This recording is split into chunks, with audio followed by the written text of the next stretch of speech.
Federal protocol says that there would be a public announcement from the Election Interference Task Force if they determined that an incident or an accumulation of incidents threatened Canada's ability to have a free and fair election.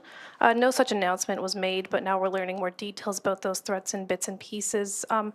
Why can't the task force share what they learned and why they came to this conclusion? And why should Canadians trust you when you say this interference didn't influence the outcome? I think taking a step back, let's understand that this is an extraordinarily serious issue. The issue of the integrity of our elections, the integrity of our democracies, is something that all democracies around the world are struggling with right now because we are seeing systematic attempts at interference by countries like China and Russia and others who want to destabilize democracies, who want to undermine people's confidence in their institutions, who want to sow chaos in people's confidence in their democracies. So this is something that needs to be taken very seriously, as we have.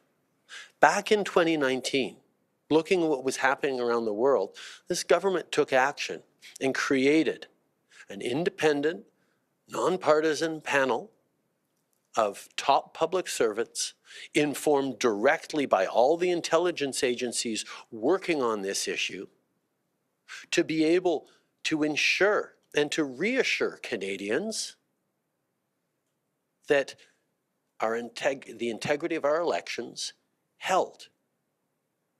This doesn't mean there hasn't been interference. Of course, we have talked openly for many, many years about the real threat of interference and attempts by interference that countries like China continually do within our democracies.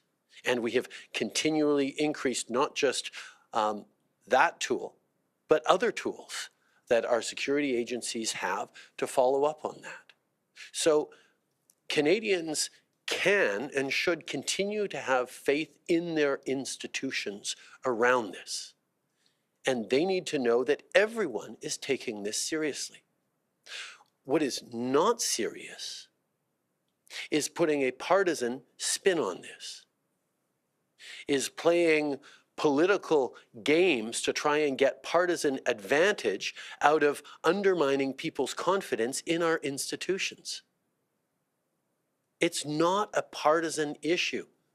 This is an issue where foreign countries are trying to undermine people's confidence in our democracies and destabilize those democracies.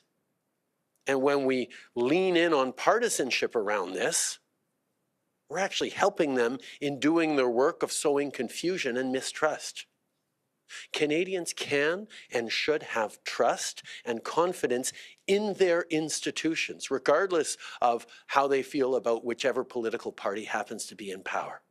And that is the serious work that all parliamentarians need to do together. And I'm very pleased that there's going to be a parliamentary committee leaning in further on this subject and talking to top experts so that all parliamentarians and all Canadians can see that this is an issue that we are taking very seriously and that everyone must take seriously. Thank you. And one follow-up. A Liberal MP, Jennifer O'Connell, called questions about these details Trump-style politics. Do you think questions Canadians have about this issue are illegitimate?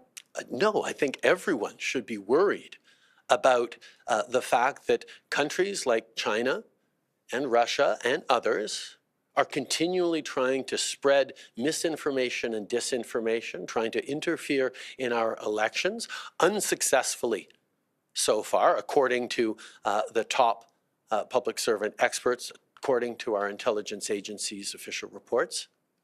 But it is something that we should all be alert to. I think where